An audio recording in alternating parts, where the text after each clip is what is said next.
SEs are overworked. Our mental health is being put at risk as well as our general health. We're constantly tired and the stress is a killer. I've been there and made some big mistakes when it comes to being overworked. My wife once locked my phone in a safe to stop me working. So this is personal. One of the solutions? You need to take a break, have a holiday or vacation. So take a break, you idiot. My name's Andy Waterhouse. I'm the Presales coach. Let's get started.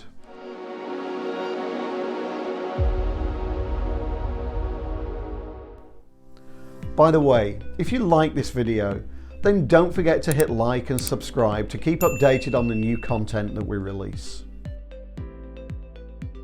Job burnout is a state of physical or emotional exhaustion. It can affect your ability to accomplish goals, affect your sense of self-worth, and impact your relationships at work as well as at home. It affects different people in different ways, and some in the medical profession believe it's actually a form of depression. It certainly affects both your physical and mental health. It can result in stress, insomnia, anger issues, and substance abuse, as well as longer-term health issues like heart disease, high blood pressure, and type 2 diabetes. This is one of the most serious problems at work because it doesn't respect gender, race, or background, and it's a killer. All of us will know someone that has experienced burnout. We'll often see the signs.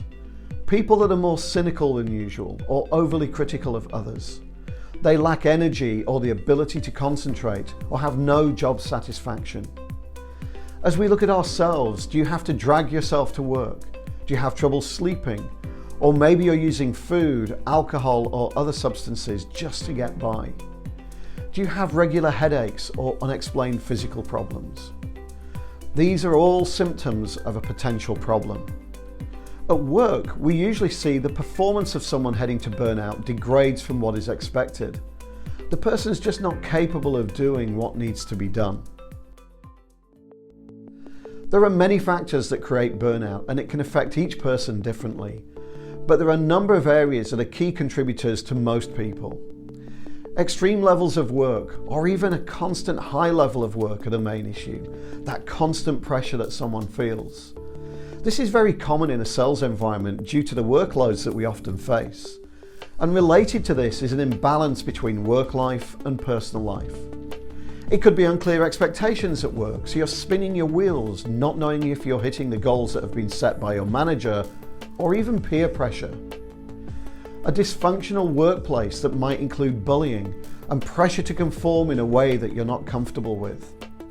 There's also the lack of social support, either from work colleagues, but also from family and friends.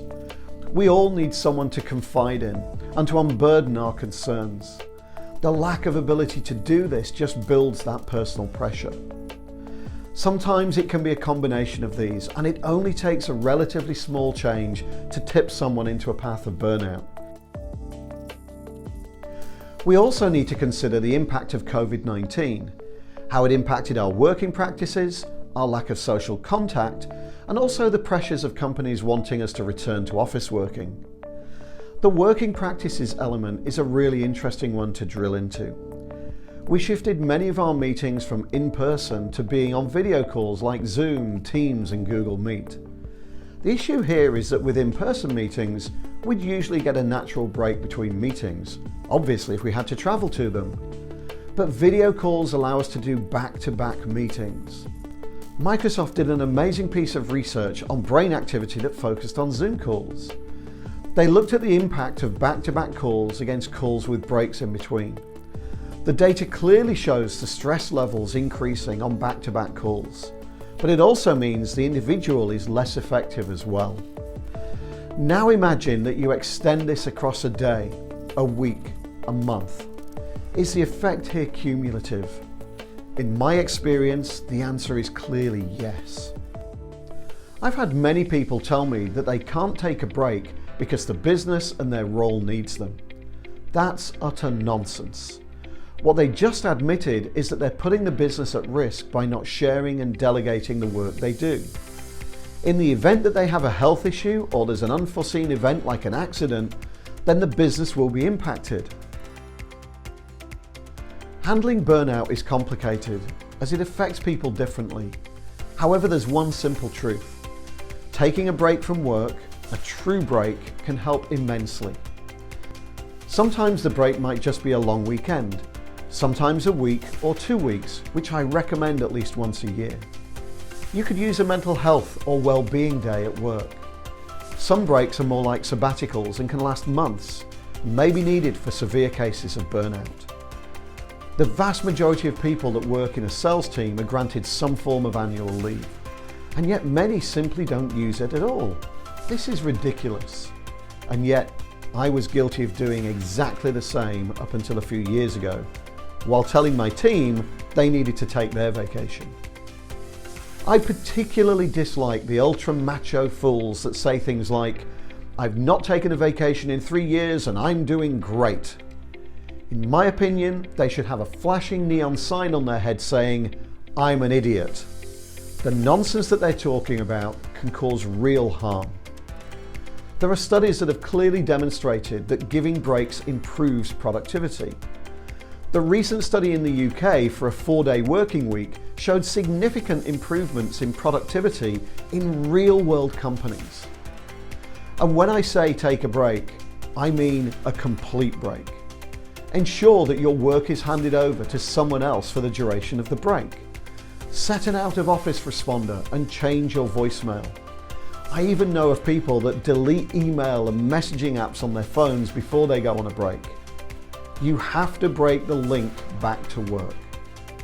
You need to let your mind rest, and so make sure you do something completely different. Go see a different city or country. Read books or binge watch a TV series that you've been meaning to watch. Anything that takes your mind away from work. It'll be tough for the first few days, but stick with it.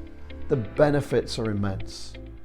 You need to make a habit out of taking a break. Plan your holidays or vacations through the year and book them early to get them in the calendar. It has the dual benefit of ensuring that you take your vacation time and also gives you something to look forward to. If you wait to book vacation time through the year, then you'll run out of time and you won't be able to get them booked.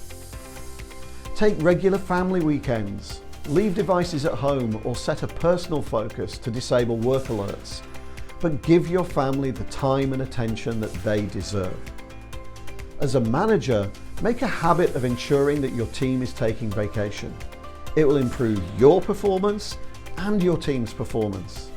Oh, and a great additional benefit is it drives retention as you're demonstrating that you care about your team. Change how you book meetings.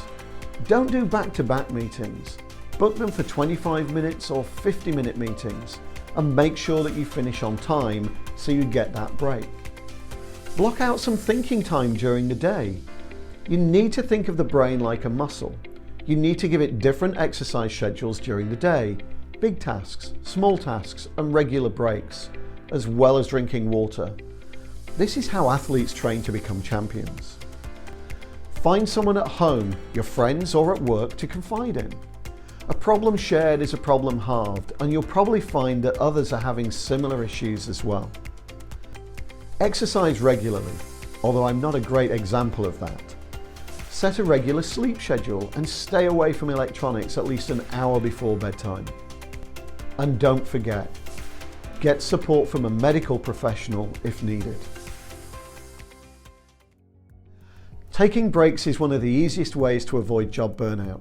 It's also a gift for your family, your health, and mental well-being, but also for your job performance. Small changes to how you work can also have a big impact on your physical well-being. And don't forget to think like an athlete and spread your workload and tasks throughout the day. So don't be a macho idiot. Take a break. If you like this video, then hit like and subscribe to keep updated on the new content that we release. And why not subscribe to our newsletter for updates on what's happening in Presales and hints and tips about how to do the role. Links are in the video description. Until the next time, I'm Andy Waterhouse. I'm the Presales coach. Thanks for watching.